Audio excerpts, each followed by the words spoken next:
Shalom, selamat siang Bapak Ibu saudara yang dikasih Tuhan. Kita pada saat siang ini patut mengucap syukur di hadapan Tuhan. Kita boleh bersama-sama mengulas mengenai Markus pasal 6 ayat 45 sampai 56. Tapi sebelumnya kita akan bersama-sama mengawalinya dengan berdoa. Mari kita akan berdoa.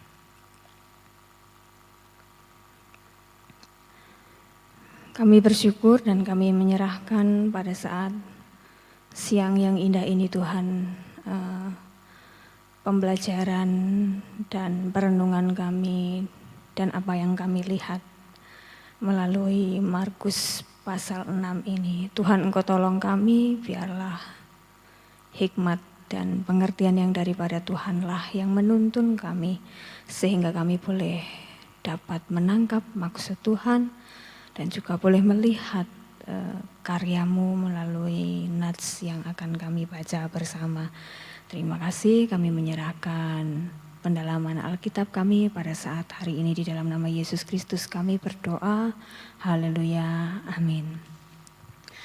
Bapak Ibu saudara sekalian, pada hari ini kita menginjak kepada Markus pasal 6 ayat yang 45 sampai 56. Kita akan bersama-sama membacanya pada Markus pasal 6 ayat 45 sampai 56.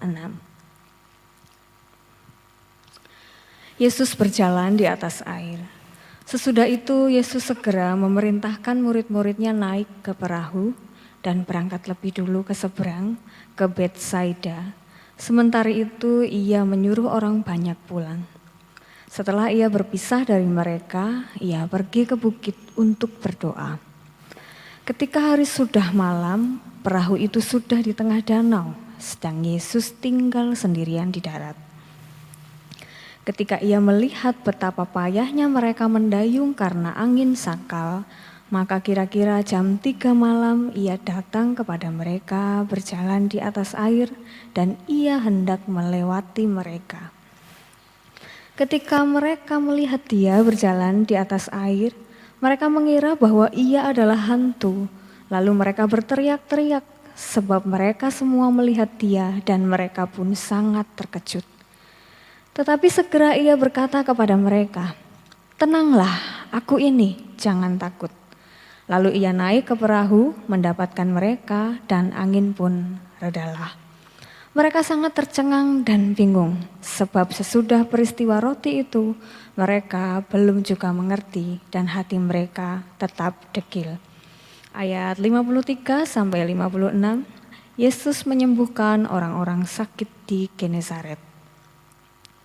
Setibanya di seberang, Yesus dan murid-muridnya mendarat di Genesaret dan berlabuh di situ.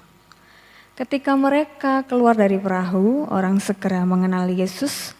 Maka berlari-larilah mereka ke seluruh daerah itu dan mulai mengusung orang sakit di atas tilamnya kepada Yesus di mana saja kabarnya ia berada.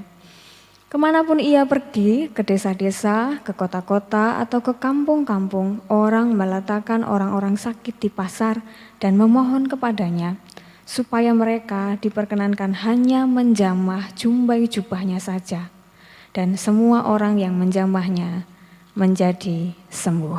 Amin. Demikian kebenaran firman Tuhan yang kita baca pada saat siang yang indah ini. Bapak Ibu saudara yang dikasih Tuhan, dua perikop yang akan kita pelajari ini berkaitan dengan situasi dan anggapan orang-orang mengenai Yesus pada waktu itu. Pada waktu itu popularitas Yesus itu semakin menanjak dan ia dianggap sebagai Elia, juga dianggap sebagai nabi, bahkan dianggap sebagai Yohanes yang telah dipenggal oleh Herodes. Dan ia dilihat oleh orang memiliki kuasa untuk mengadakan banyak hal yang menakjubkan. Orang-orang menganggap ia sebagai Elia, sebagai nabi, sebagai Yohanes, padahal ia adalah sang Mesias atau anak Allah sendiri yang jauh lebih tinggi, yang jauh lebih besar daripada anggapan orang-orang tersebut. Tentu mendengar itu, melihat anggapan orang tersebut, banyak orang mulai tertarik untuk datang kepada Yesus dan mengikuti Yesus dan ingin melihat kuasa dan mujizat Yesus dan juga apa yang ia lakukan. Apalagi orang kusta pada pasal 1 ayat 45 yang telah diperingatkan oleh Yesus supaya tidak menceritakan peristiwa kesembuhannya dan apa yang ia lihat, tapi justru menceritakan kepada orang banyak. Kemanapun ia pergi, sehingga Yesus menjadi mudah untuk dikenali oleh orang-orang dan dia tidak bisa terang-terangan untuk pergi ke kota. Nah, ini adalah pendahuluan kita bersama bagaimana situasi kondisi pada waktu itu Yesus sudah sangat terkenal dan dikenal oleh banyak orang melalui peristiwa-peristiwa yang ia lakukan, mukjizat-mukjizat yang terjadi. Markus ini ditunjukkan kepada orang-orang Roma, ditulis untuk orang-orang Roma. Dan Markus ini menghilangkan beberapa cerita yang tidak begitu bermanfaat untuk orang-orang kafir, termasuk cerita pada perikop ini, cerita mengenai Petrus dihilangkan oleh penulis Markus. Ya, ketika Petrus berjalan di atas air tidak dituliskan di sini.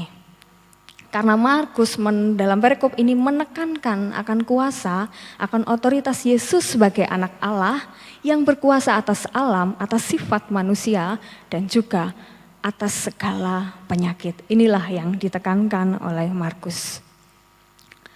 Sesudah itu Yesus segera memerintahkan murid-muridnya naik ke perahu dan berangkat lebih dahulu ke seberang ke Betsaida.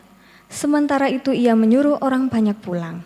Setelah ia berpisah dari mereka, ia pergi ke bukit untuk berdoa. Sesudah itu, yaitu setelah Yesus memberi makan 5.000 orang dan setelah murid-muridnya mengumpulkan sisa makanan, serta hari sudah menjadi malam, Yesus segera memerintahkan murid-muridnya untuk naik ke perahu. Biasanya memang mereka mengasingkan diri dengan perahu ke tempat yang sunyi. Itu kebiasaan yang dilakukan oleh Yesus dan murid-muridnya. Dikatakan dengan segera ya, segera seketika itu juga secara langsung dengan cepat Yesus memerintahkan, menyuruh atau memaksa murid-muridnya untuk berangkat supaya orang-orang juga pergi. Ya, supaya mereka tidak ada di sana lebih lama lagi. Apa sih tujuannya Yesus memerintahkan murid-murid untuk segera pergi? Mungkin satu, karena Yesus melihat tujuan orang-orang datang kepada Yesus adalah untuk memaksa dan menjadikan dia raja seperti apa yang dikatakan dalam Yohanes.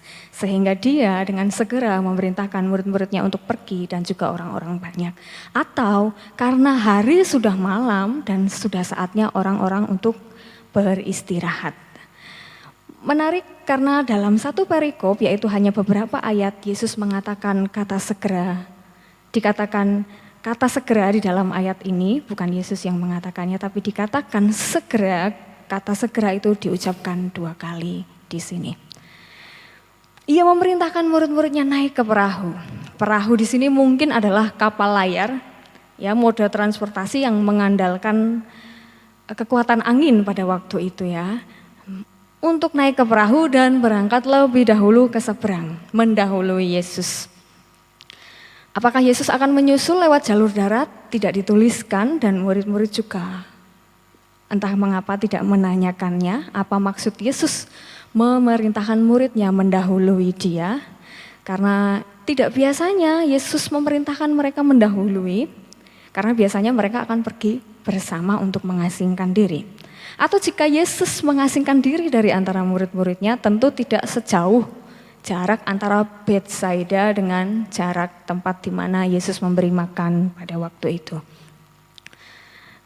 Nah, ke Betsaida mereka diminta untuk berangkat lebih dahulu ke seberang, yaitu ke Betsaida. Betsaida adalah kota kecil yang letaknya berada di timur laut Danau Galilea ke arah Kapernaum dan nantinya akan menjadi tempat banyak terjadinya mukjizat daripada Kristus. Sementara itu, ia menyuruh orang banyak pulang. Setelah dia memerintahkan murid-muridnya untuk mendahulunya, sementara itu ia menyuruh orang banyak pulang. Karena mungkin sudah malam dan tempat di mana mereka makan bersama Dengan jumlah orang sebanyak itu, tempat itu adalah tempat yang cukup sunyi. Di dalam Markus pasal 6 ayat 32, 33 dan 35 diceritakan bahwa pada waktu itu Yesus dan murid-muridnya sedang hendak mengasingkan diri ke tempat yang sunyi, tapi orang-orang menyusul dia. Jadi tidak mungkin orang-orang akan bermalam di sana di tempat yang sunyi, apalagi ada banyak anak-anak dan wanita. Setelah ia berpisah dari mereka, ia pergi ke bukit untuk berdoa. Seperti biasanya yang ia lakukan, ia akan mencari tempat yang sunyi, menyendiri dan berdoa, berbicara kepada Allah, meninggalkan hiruk pikuk dan keramaian. Begitu, dan ini juga merupakan contoh bagi kita bersama, bahwa kita perlu untuk melaksanakan yang demikian, meninggalkan segala hiruk pikuk dunia, dan tinggal dekat bersama dengan Tuhan. Pada ayat 47 sampai 48b, ketika hari sudah malam, perahu itu sudah di tengah danau, sedang Yesus tinggal sendirian di darat. Ketika ia melihat betapa payahnya mereka mendayung karena angin sakal, maka kira-kira jam 3 malam ia datang kepada mereka berjalan di atas air, dan ia hendak melewati mereka. Ketika hari sudah malam, ada yang mengatakan bahwa hari sudah malam ini adalah jam 6 sore di mana matahari terbenam. Perahu itu sudah ada di tengah danau jauh dari daratan, dan Yesus tinggal sendirian di darat untuk berdoa seorang diri. Ketika ia melihat dalam kegelapan malam, melihat atau memperhatikan murid-muridnya dalam kegelapan malam atau sore menjelang malam, mungkin sudah remang-remang, ada yang mengatakan remang-remang, ada yang memang sudah malam, ya. Begitu, Yesus melihat apa yang terjadi atas mereka. Dia sebagai sang anak Allah yang ilahi, ia dapat melihat apa yang terjadi atas murid-muridnya jauh, padahal jaraknya cukup jauh, tapi ia dapat melihat apa yang terjadi. Murid-murid tidak dapat melihat Yesus, tapi Yesus dapat melihat mereka dan terus memperhatikan dan memandang mereka, bahkan menyertai mereka, meskipun seolah-olah kehadiran Yesus tidak ada bersama mereka. Yesus memastikan mereka untuk tetap ada dalam penyertaannya dan menolong mereka. Ini adalah satu bentuk penghiburan bagi kita bersama. Pesan dari bacaan ini bahwa Yesus meskipun ia jauh keberadaannya waktu itu, tapi ia sebenarnya ada bersama dengan murid-murid. Demikian atas hidup kita. Ia selalu ada bersama dengan kita dan memperhatikan kita. Ketika ia melihat dalam kegelapan malam betapa susah atau payahnya mereka mendayung, mereka begitu bersusah payah untuk mendayung, maka karena angin sakal, maka Yesus datang kepada mereka. Betapa payah atau susah payah. Padahal mereka adalah para nelayan. Orang-orang yang sudah biasa tentunya menghadapi segala macam badai termasuk angin sakal. Ya, di sini tidak ditambahkan bahwa mereka begitu takut atau khawatir sekali. Tidak ditambahkan, tapi hanya dijelaskan bahwa mereka bersusah payah mendayung. Ya, mereka sangat bersusah payah mendayung. Karena angin sakal adalah angin yang datangnya dari arah berlawanan dari suatu benda. Karena waktu itu bendanya adalah perahu, angin itu datangnya berlawanan dari perahu yang mereka naiki. Sedangkan perahu yang mereka naiki itu kemungkinan mengandalkan kekuatan angin untuk sampai ke tujuan. Jika angin berlawanan arah, tentu mereka tidak dapat sampai ke arah tujuan, begitu. Jadi mereka untuk melawan angin tersebut, mereka mencoba mendayung supaya mereka dapat sampai ke tempat yang mereka tuju. Mereka mendayung. Mereka begitu payah kelihatannya mendayung karena mereka diombang-ambing oleh gelombang yang bergelora karena angin yang kencang yang melawan mereka.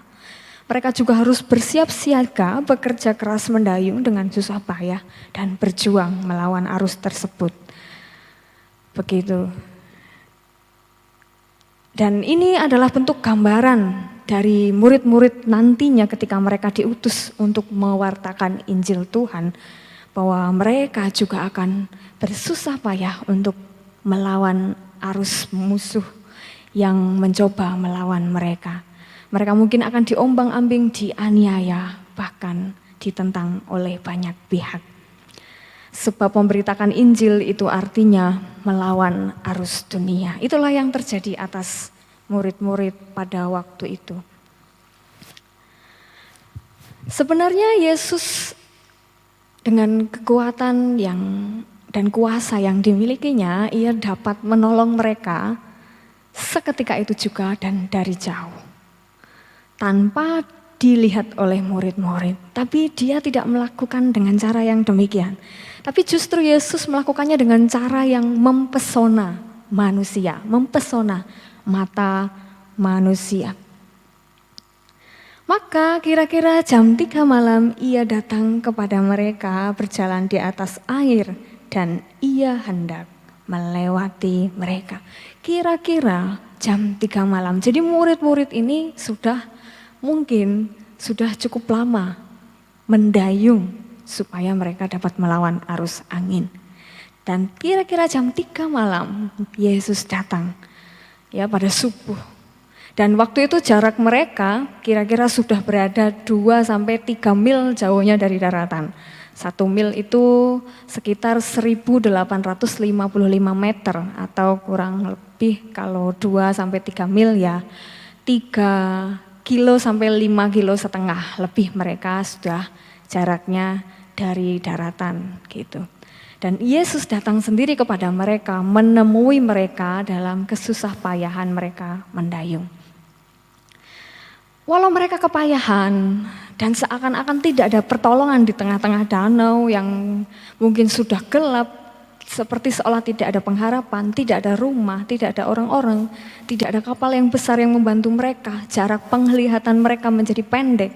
Tapi Kristus terus memperhatikan dan melihat mereka.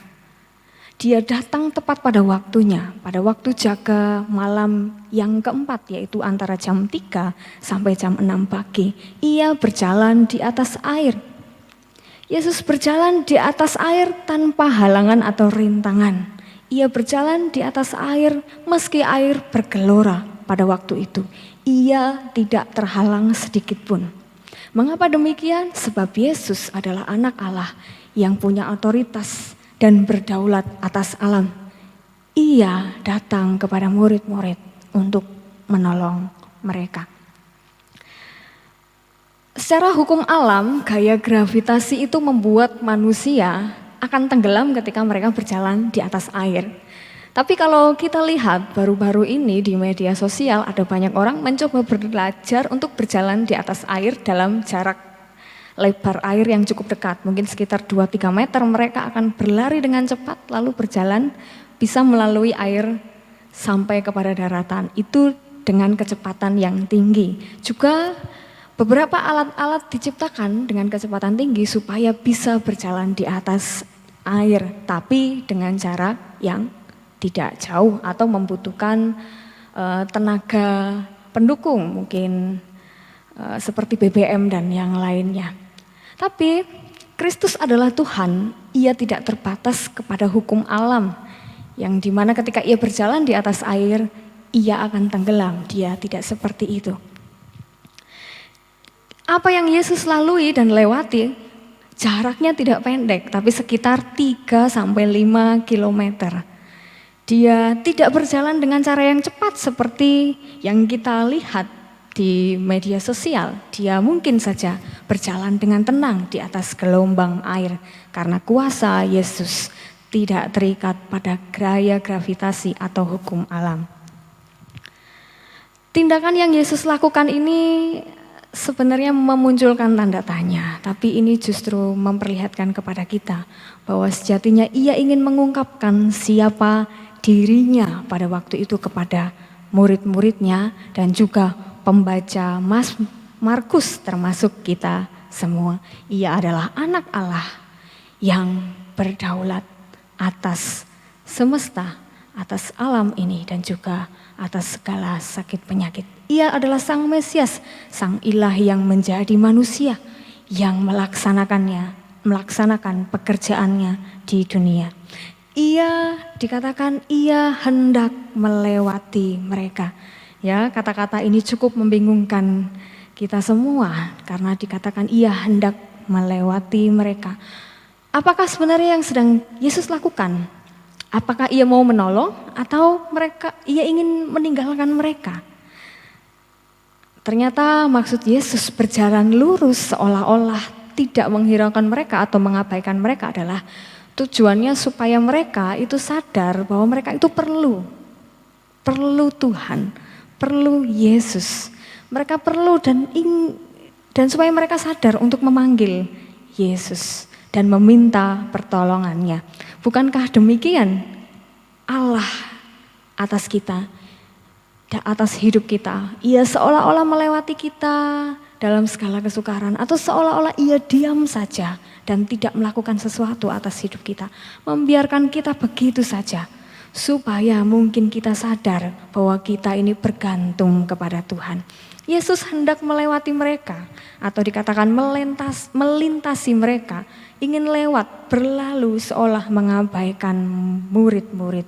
Juga ungkapan melewati mereka ini juga merupakan perwujudan Epifani, di mana Kristus mengungkapkan keilahian yang tidak terbatas, baik di atas gunung seperti yang dialami oleh Musa yang hanya dapat melihat punggung Tuhan, atau juga terjadi atas Elia di dalam Keluaran.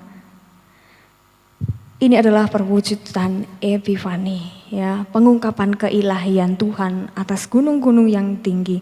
Juga bukan hanya gunung-gunung yang tinggi, tapi juga pengungkapan keilahian Tuhan atas air yang dalam, di mana terdapat badai yang membahayakan, di mana rasa takut yang begitu besar itu dapat membutakan hati seseorang. Tapi Yesus lewat di sana dan menunjukkan diri, menampakkan diri, memperwujudkan diri dalam bentuk Epifani.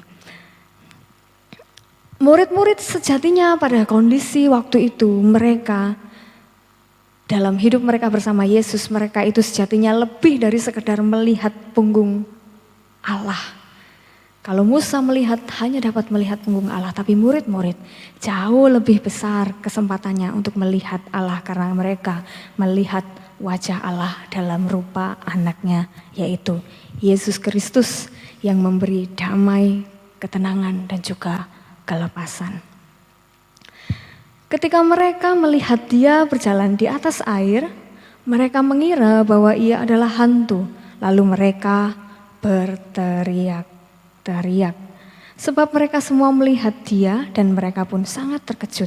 Tetapi segera ia berkata kepada mereka, "Tenanglah, aku ini, jangan takut." Ketika mereka melihat dia berjalan di atas air, dalam kepanikan dan betapa payahnya mereka itu sedang diombang-ambing oleh badai, membuat mereka tidak dapat ingat bahwa mereka ada atau bersama Kristus setiap harinya, dan mereka punya Yesus sebagai Tuhan yang dapat menolong mereka dan yang punya kuasa. Mereka tidak dapat ingat yang demikian. Pada waktu itu mereka mengira dan menyangka dan menganggap bahwa yang lewat dan berjalan itu adalah hantu. Sesuatu yang aneh lewat di atas air. Tidak biasanya mereka menyaksikan demikian. Itu adalah hal yang aneh. Bagaimana mungkin ada sesosok manusia berjalan di atas air? Tentu itu pasti hantu. Yang bisa melakukan begitu dalam kepanikan mereka, yang mereka pikirkan adalah yang bisa melakukan begitu adalah hanya hantu. Ya, itu hanya hantu atau penguasa danau. Tidak terpikir oleh murid-murid bahwa ada yang jauh lebih berkuasa dari hantu yang mereka anggap, ya sesuai anggapan mereka mengenai hantu. Mereka mengira pasti ini, waduh ini ancaman berikutnya, sudah kepayahan sekarang didatangin oleh sesosok yang aneh dan mengerikan, yaitu hantu. Ya, dalam keadaan yang tidak menyenangkan dan sulit, kita sulit untuk melihat hal-hal positif. Tapi kita terkadang lebih mudah untuk berpikir negatif. Itu yang terjadi pada murid-murid mereka. Mungkin mereka mengira ini adalah ancaman berikutnya yang datang kepada mereka. Lalu mereka yang terjadi, mereka berteriak-teriak. Tidak dapat dibayangkan ya, Bapak Ibu Saudara sekalian, di perahu yang tidak besar itu mereka berteriak-teriak ketakutan. Dan mereka juga tidak bisa lari jauh karena di sekeliling mereka adalah air. Begitu. Mereka berteriak-teriak sebab mereka semua melihat Dia. Dan mereka pun sangat terkejut. Sebab mereka melihat Dia, yaitu Yesus yang mereka kira hantu, dan mereka pun sangat terkejut. Mereka melihat Dia berteriak-teriak, terkejut, menjadi gentar, terganggu, dan merasa gelisah atau kacau atau goncang. Karena mereka tidak pernah melihat perwujudan penampakan yang demikian yang berjalan di atas air. Sesosok manusia tapi berjalan di atas gelombang air dan angin yang kencang. Pastilah itu hantu, bahkan penguasa danau. Dan tentu hati mereka juga sangat berdebar-debar. Tapi memang betul bahwa yang datang atau yang lewat itu adalah memang penguasa danau. Bukan hanya penguasa danau, tapi ia adalah penguasa seluruh alam semesta. Dialah Allah dan Yesus Tuhan namanya. Melihat kepanikan mereka, maka Yesus dengan segera, ya seperti pada ayat 45, Yesus disampaikan bahwa Yesus dengan segera, di sini juga dikatakan Yesus dengan segera, ya. Tetapi segera ia berkata kepada mereka, ya, segera ia berkata kepada mereka, tenanglah, aku ini, jangan takut. Dia mengatakan, tenanglah, aku ini Tuhan, aku ini Yesus yang ada bersama dengan kalian. Aku ini anak Allah yang berkuasa, jangan takut. Ketika Yesus berkata tenanglah, itu berarti mereka pada waktu itu sedang dalam kondisi cukup tidak tenang. Atau mereka bisa saja dikatakan histeris. Karena melihat atau syok melihat hal-hal yang di luar nalar mereka. Tenanglah, ini adalah bentuk imperatif dan juga bentuk perintah. Artinya kuatkanlah hatimu, teguhkanlah hatimu, percayalah. Percayalah pada pertolongan Tuhan. Percayalah dan kuatkan hatimu. Aku ini Sang Mesias, aku ini anak Allah. Ia mengatakan aku ini, tapi tidak mengatakan aku Yesus. Ia mengatakan aku ini kepada murid-muridnya dan murid-muridnya mendengarnya. Murid-murid mengenal suaranya seperti domba yang mengenal suara gembalanya. Aku ini, aku sendiri Tuhan. Jangan takut, jangan gentar, jangan khawatir. Akulah Dia, aku adalah aku. Itu nama Allah ketika Allah datang membebaskan Israel. Itu juga yang dipakai oleh Yesus pada waktu menolong murid-muridnya. Ketika berkata akulah Dia, ketika Yesus ditangkap oleh orang-orang, ketika ia hendak disalibkan, maka orang-orang itu terjatuh ke tanah. Ketika Yesus berkata akulah Dia kepada orang-orang beriman dan domba-dombanya, maka mereka akan mengenal Dia dan menjadi tenang. Seperti Allah, Yesus pada waktu itu berjalan di atas gelombang air. Dan seperti Allah, ia berbicara, aku ini aku adalah aku, jangan takut. Ia ingin menunjukkan kepada mereka bahwa apa yang mereka ikuti, siapa yang mereka ikuti itu bukan hanya sekedar nabi atau orang hebat, tapi melainkan anak Allah. Ia ingin mengungkapkan kepada murid-muridnya tentang dirinya sebagai Allah yang berinkarnasi, yang memastikan manusia, memperhatikan manusia, memelihara manusia, dan memulihkan manusia. Aku ini jangan takut, ia menguatkan mereka dan menenangkan mereka. Lalu ia naik ke perahu dan mendapatkan mereka dengan angin pun redalah. Mereka sangat tercengang dan bingung. Sebab sudah peristiwa roti itu mereka belum juga mengerti dan hati mereka tetap dekil. Lalu ia naik ke perahu dan mendapatkan mereka. Ketika ia menginjakkan kaki di atas perahu, dasar perahu yang sama dengan murid-murid, membuat murid-murid menjadi jauh lebih tenang. Bukankah demikian dalam hidup kita? Betapa menenangkannya hidup kita ketika kita bersama dengan orang-orang yang kita percaya dan punya kuasa.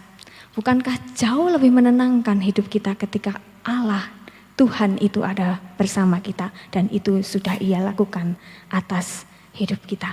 Ketika Ia naik ke perahu, angin pun redalah.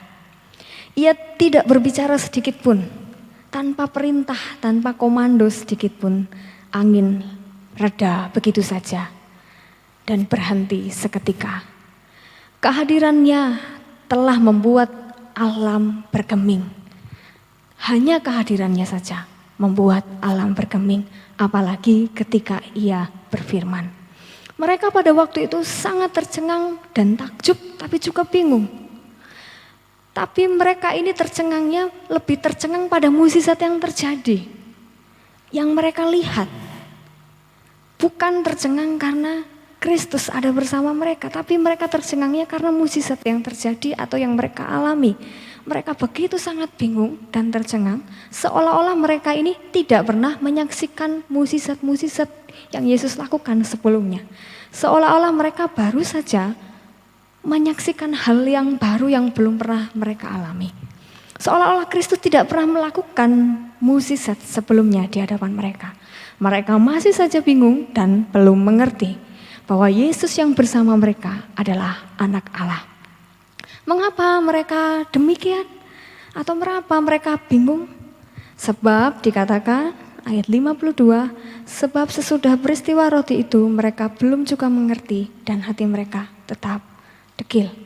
Karena hati mereka tetap dekil, mereka belum mengerti, logika mereka belum dapat menangkap, hati mereka belum dapat menerima, mengerti dengan sungguh-sungguh bahwa yang bersama mereka adalah anak Allah yang hidup.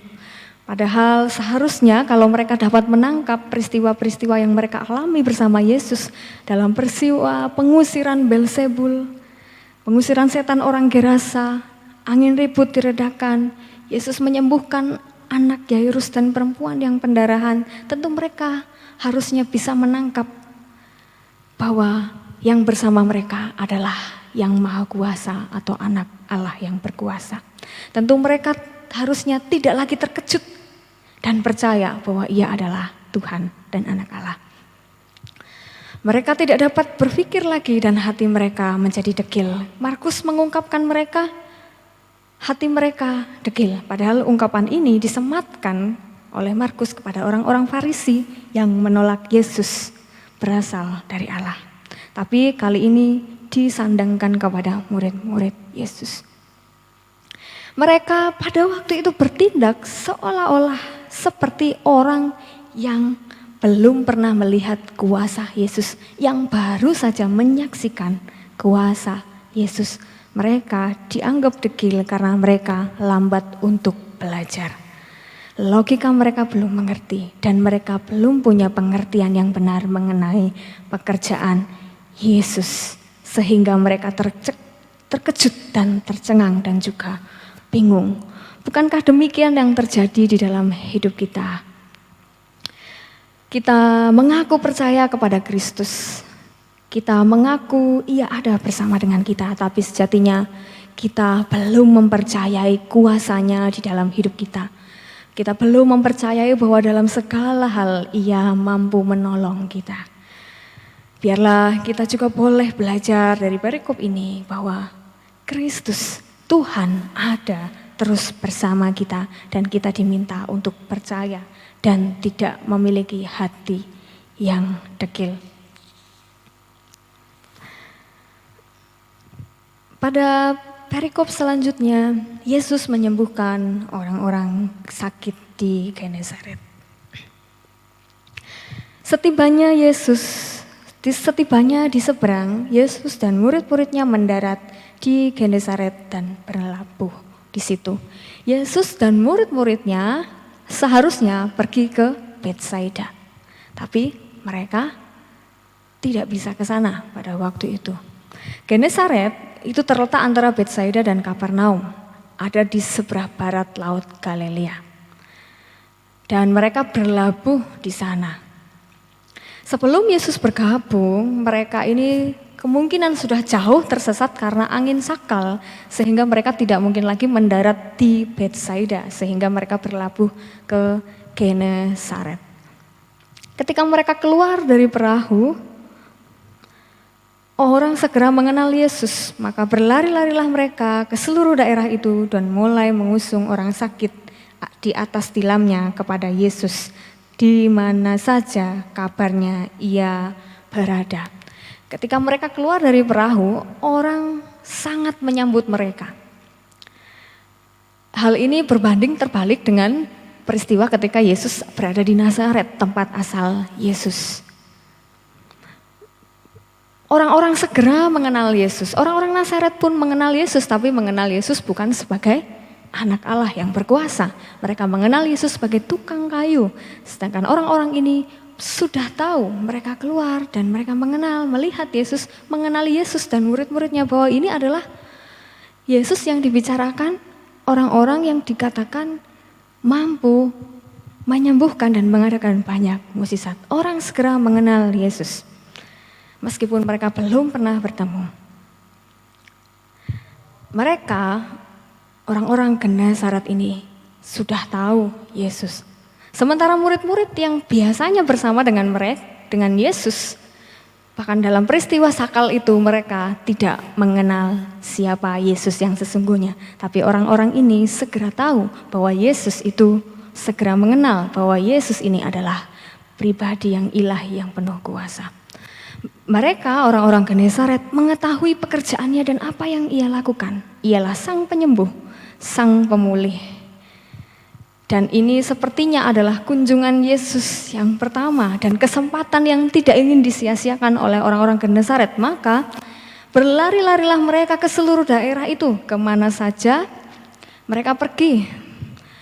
Dan kita lihat betapa besar rasa peduli mereka terhadap saudara-saudara mereka. Meskipun tidak ditulis di sini, apakah mereka ini berlari-lari mengusung orang-orang sakit ini, ataukah saudara mereka sendiri, ataukah tetangga mereka, atau orang-orang lain yang mereka bawa. Tapi mereka berlari-larilah mereka ke seluruh daerah itu dan mulai mengusung orang-orang sakit di atas tilamnya kepada Yesus. Jadi mereka mengusung orang-orang sakit yang buruk keadaannya, yang menderita ke atas tilamnya.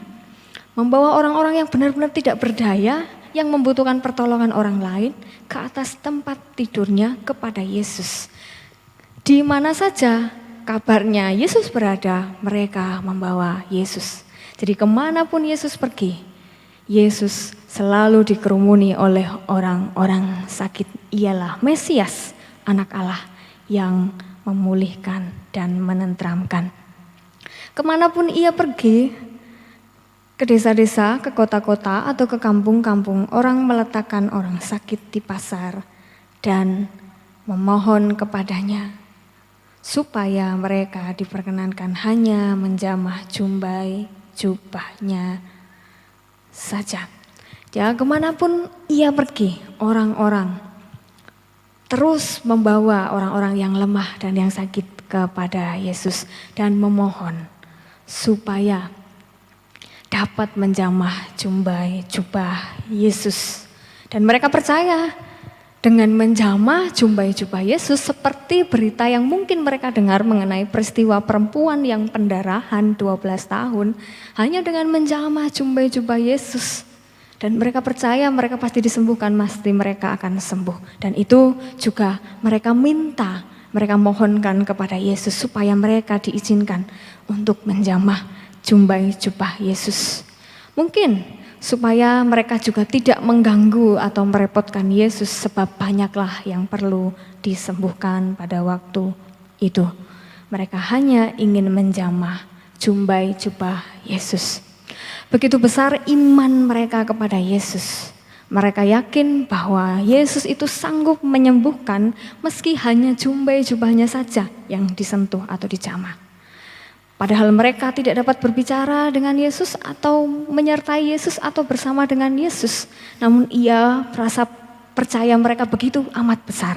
Berbanding terbalik dengan murid-murid Yesus yang ada bersama mereka, bercakap-cakap dengan Yesus, makan bersama Yesus dan bekerja bersama Yesus. Tapi mereka tidak memiliki rasa percaya kepada Yesus yang sedemikian besar sebesar orang-orang Genesaret. Dan semua orang yang menjamahnya menjadi sembuh. Tidak bisa kita bayangkan atau imajinasikan apa dan seperti apa kondisi waktu itu ketika Yesus lewat dan orang-orang menjamah jumbai jubahnya dan menjadi sembuh. Mungkin terjadi banyak keributan, orang bersukacita, berbahagia di sekitar Yesus ketika Yesus melewati mereka. Dan dikatakan bukan hanya 1-2 orang saja atau sebagian, tapi semua orang yang menjamahnya menjadi sembuh tanpa terkecuali. Semua karena iman percaya mereka yang sederhana kepada Yesus membuat mereka menjadi sembuh. Menurut Matthew Henry, apa yang dilakukan oleh orang-orang Genesaret adalah bahwa mereka hanya peduli kepada kesembuhan secara jasmani. Mereka hanya peduli kepada mukjizat Yesus.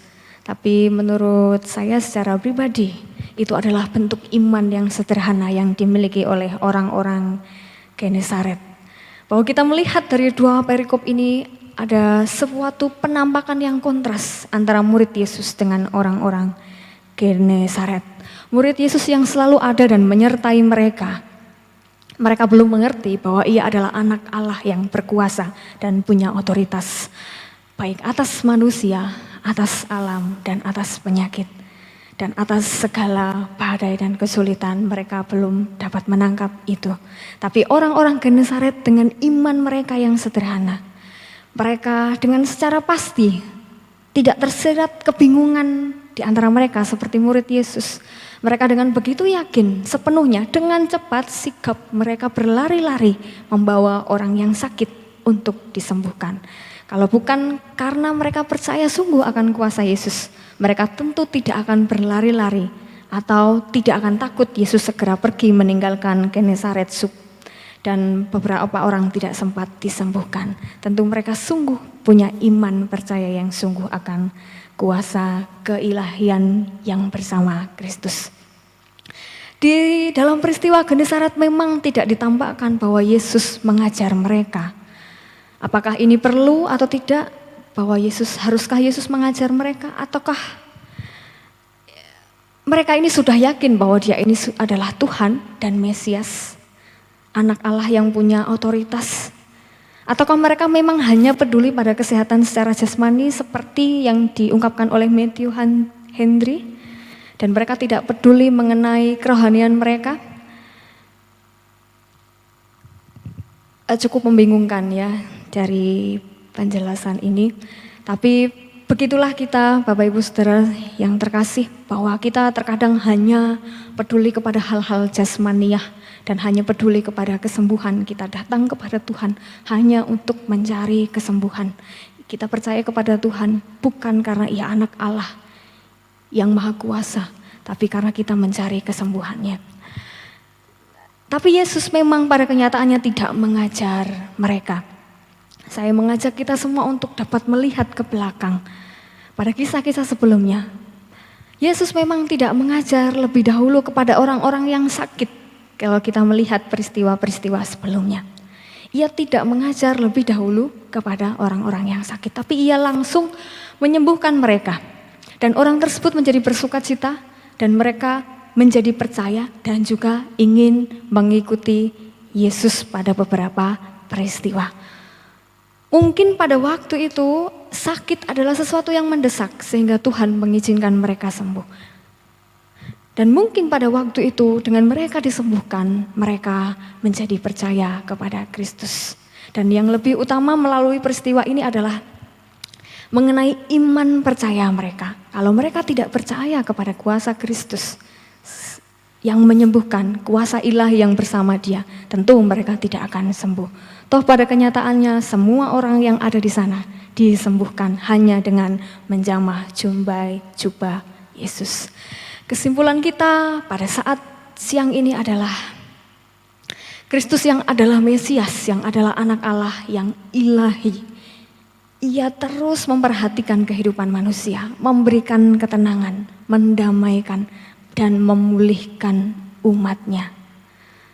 Seperti yang terjadi pada murid-murid Yesus. Meskipun tampak jauh dan murid-murid tidak melihatnya, tapi Yesus memandang dan melihat mereka, bahkan datang untuk memberikan ketenangan kepada mereka. Bahkan Yesus juga memulihkan, menenteramkan dan menyembuhkan orang-orang ke Nazaret. Ia adalah Mesias, anak Allah yang memberikan ketenangan, kedamaian dan pemulihan. Lalu apa maksud Yesus untuk para murid dan orang banyak, yaitu orang-orang ke Nazaret? Rupanya ia ingin menunjukkan keilahiannya sebagai Mesias dan anak Allah dan Tuhan yang menjadi manusia. Ia ingin menunjukkan bahwa ia adalah anak Allah yang berkuasa dan punya otoritas atas dunia ini. Begitu menakjubkan kita lihat pada dua perikop ini, yang sama dia lakukan adalah ia tidak berucap sedikit pun kepada angin, kepada gelombang air, tapi mereka lalu bergeming dan menjadi diam. Ia tidak berucap sedikit pun, tapi angin sakal menjadi diam dan gelombang pun tenang. Ketika di Genesaret, ia juga tidak berucap untuk menyembuhkan mereka. Orang-orang hanya menjamah jubah Yesus, lalu penyakit pun menjadi lenyap. Ia tidak berucap sedikit pun, tapi penyakit menjadi bergeming oleh karena kuasa Kristus. Kita melihat juga selain begitu besar kuasa Kristus, kuasa Yesus sebagai anak Allah, kita juga dapat melihat dalam pelajaran kita hari ini betapa digambarkan kontras kepercayaan, rasa percaya murid-murid Kristus dengan orang-orang Genesaret. Murid-murid Kristus yang bersama dengan Kristus, mereka belum percaya sepenuhnya bahwa ia adalah anak Allah. Ia berasal dari Allah yang penuh kuasa dan punya otoritas. Tapi orang-orang Genesaret dengan iman mereka yang sederhana, mereka percaya, tidak menjadi bingung seperti murid Kristus. Mereka yakin dan berlari-lari membawa orang untuk disembuhkan kepada Kristus. Bukankah ini juga menunjukkan kepada kita bersama bahwa Kristus hanya bekerja kepada mereka yang percaya dan berserah sepenuhnya, termasuk terjadi pada orang-orang Nazaret yang dimana Yesus datang kepada mereka, tapi mereka tidak banyak yang disembuhkan sebab mereka tidak percaya kepada Yesus, bahwa Yesus berasal dari Allah. Markus dalam bacaan ini mungkin ingin menunjukkan bahwa di sini Yesus ditampakkan sebagai anak Allah yang memberi ketentraman, memberi ketenangan, yang memastikan bahwa anak-anaknya, umatnya berada dalam situasi yang aman. Bahwa mereka juga selain ditenangkan, mereka juga disembuhkan oleh anak Allah yang berkuasa. Ia yang dalam rupa ilahi datang kepada murid-muridnya memberikan ketenangan dan kelepasan. Demikian juga di dalam hidup kita. Kehadiran Kristus memberikan kelegaan, ketenangan bagi orang-orang percaya. Ia adalah Sang Ilahi. Mungkin dalam perjalanan hidup kita, mungkin kita mulai ragu akan kuasa Tuhan. Apakah kuasa Tuhan itu ada atau tidak? Ataukah Tuhan saat ini mengabaikan saya seperti yang Yesus lakukan ketika ia melewati murid-murid? Tapi pada kenyataannya kita dapat melihat bahwa Tuhan tidak sedikit pun mengabaikan kita atau meninggalkan kita. Dia bukan hantu, dia adalah Allah yang jauh lebih berkuasa, yang punya kuasa dan kendali atas hidup kita dan memastikan kita aman, memastikan kita tinggal tenang di dalam Dia dan dipulihkan dan diselamatkan. Mungkin seringkali Kristus lewat di dalam kehidupan kita. Dan kadang membuat kita menjadi kaget atau takut dan bahkan tidak mengenalinya. Tapi justru pada saat itulah kita harus bersama-sama menyadari bahwa kuasa kemuliaan Kristus itu sedang dinyatakan atas kita. Dan biarlah bacaan kita bersama hari ini boleh menjadi berkat buat kita dan mengingatkan kita bahwa Ia adalah Mesias, Sang Anak Allah yang punya otoritas atas seluruh dunia ini dan memastikan kita tinggal tenang bersama Dia dan memulihkan kehidupan kita dan menenteramkan kehidupan kita. Demikian pendalaman Alkitab kita pada saat siang ini, dan kiranya kita bersama-sama boleh menjadi pelaku kebenaran firman Tuhan di dalam hidup kita. Mari kita berdoa. Kami berterima kasih dan bersyukur ya Tuhan, jika pada saat siang ini kami boleh menyudahi dan mengakhiri pembacaan kami dan pelajaran kami hari ini. Meskipun hari ini dan siang ini berakhir, tapi kami tahu bahwa Roh Kudus akan terus meneruskannya dan bekerja dan menolong kami untuk dapat lebih mengerti dan memahaminya, bahkan dapat menuntun kami untuk dapat menjadi pelaku firman-Mu yang percaya dengan sungguh-sungguh akan kuasa Kristus Sang Anak Allah di dalam hidup kami. Kami bersyukur, kami menyerahkan seluruh kehidupan umat-Mu dan kehidupan kami semua di dalam tangan kuasa-Mu. Di dalam nama Yesus Kristus kami berdoa, haleluya, amin.